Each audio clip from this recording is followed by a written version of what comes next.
سر اس میں پھر کیا برائی؟ اگر ٹرانسپیرنسی کے ساتھ کام کر رہے ہیں تو علی امین گڈھا پور صاحب اپنے آپ کو احتساب کے لیے پیش کر دیں. شکیل خان بھی ہم نے ان کے حوالے سے بھی کوئی ایسا، بلکہ انتہائی ایماندار آدمی ان کو تو نکالا کرپشن کی بنیاد پر. دیکھیں انہوں نے نہیں نکالا. آپ کی حکومت کے ترجمان کہہ رہے ہیں کہ کرپشن کی بنیاد پر ان کو نکالا گیا. دیکھیں میرے جو ہمارے حکومت کے ترجمان ہیں انہوں نے صرف اتنا کہا ہے کہ وہ کمیٹی کی رپورٹ کی بنیاد پہ ہم نے. ہاں کمیٹی کے رپورٹ میں واضح الفاظ میں لکھا گیا نا کرپشن کی وجہ سے، اور آج پھر یہی اسٹیٹمنٹ آیا کہ کرپشن کر رہے تھے اس وجہ سے ان کو نکالا گیا ہے. دیکھیں سیاست کی فطرت ہی ایسی ہے. مجھے خان صاحب کی نظروں میں گرانے کے لیے خان صاحب کو یہ بتایا گیا کہ میں نے خان صاحبہ اور بی بی صاحبہ کو گالیاں دی ہے. اچھا. تو بہت ساری کنکاکشنز ہوتی ہے ذاتی اناد میں، کینہ پروری کی بنیاد پہ. تو ذاتی اناد کا شکار اس وقت ہو کون رہا ہے؟ علی امین صاحب ہو رہے ہیں یا شکیل خان صاحب ہو رہے ہیں؟ دونوں انتہائی واجب الاحترام ہیں جی. اور میرا خیال ہے کہ کل خان صاحب سے میں ملوں گا.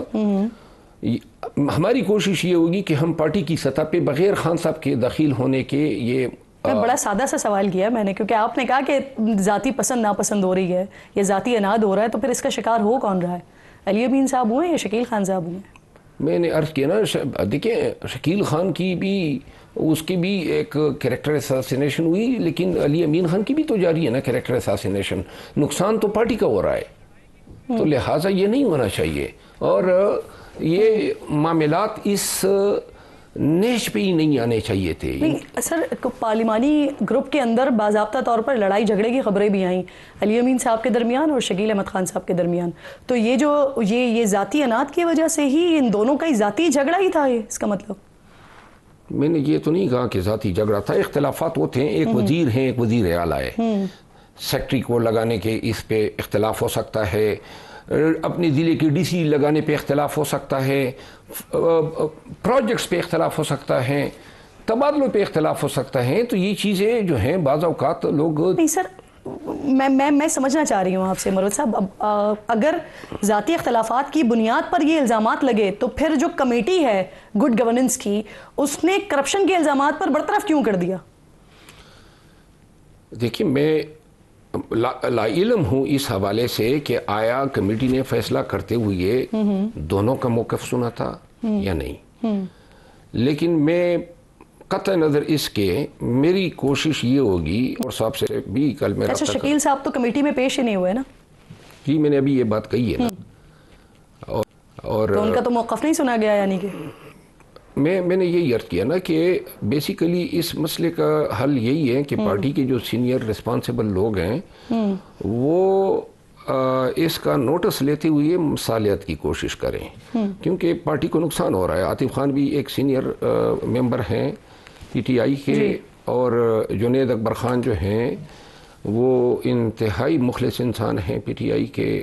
خان کے بڑے وفادار ہیں اور بڑی تکلیفیں جنید اکبر. اور سر ان کو خان صاحب نے بلایا ہے، یہ جا رہے ہیں جی میرے سامنے کے لیے؟ جی بالکل دونوں کو بلایا، عاطف خان صاحب کو بھی اور جنید اکبر خان صاحب. صحیح. اچھا سر، اب شکیل خان صاحب کو برطرف کر دیا گیا، ان کے خلاف وزیر اعلیٰ صاحب کے حوالے سے وہ الزامات لگا رہے ہیں 20 کروڑ کی کرپشن کے، ان کے اوپر کوئی ایکشن نہیں لیا گیا. اور پی ٹی آئی کا ہمیشہ سے جو نیریٹو رہا ہے یا بیانیہ رہا ہے، یہی رہا ہے کہ پی ایم ایل این یا پاکستان پیپلز پارٹی یہ کرپٹ ہے.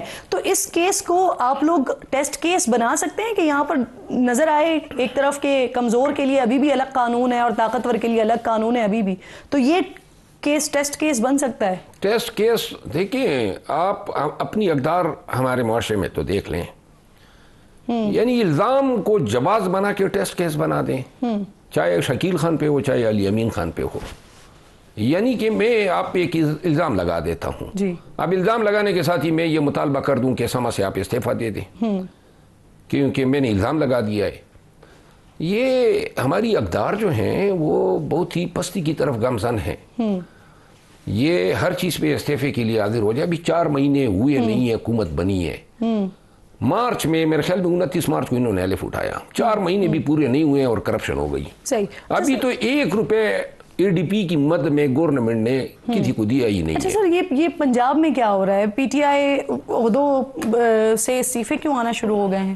اس کی کیا وجہ ہے؟ کیا ہو رہا ہے پنجاب میں؟ پنجاب کے معاملات کا ویسے مجھے کوئی علم نہیں ہے، کیونکہ میں چونکہ 3 ماہ ذرا سائڈ پہ تھا تو میں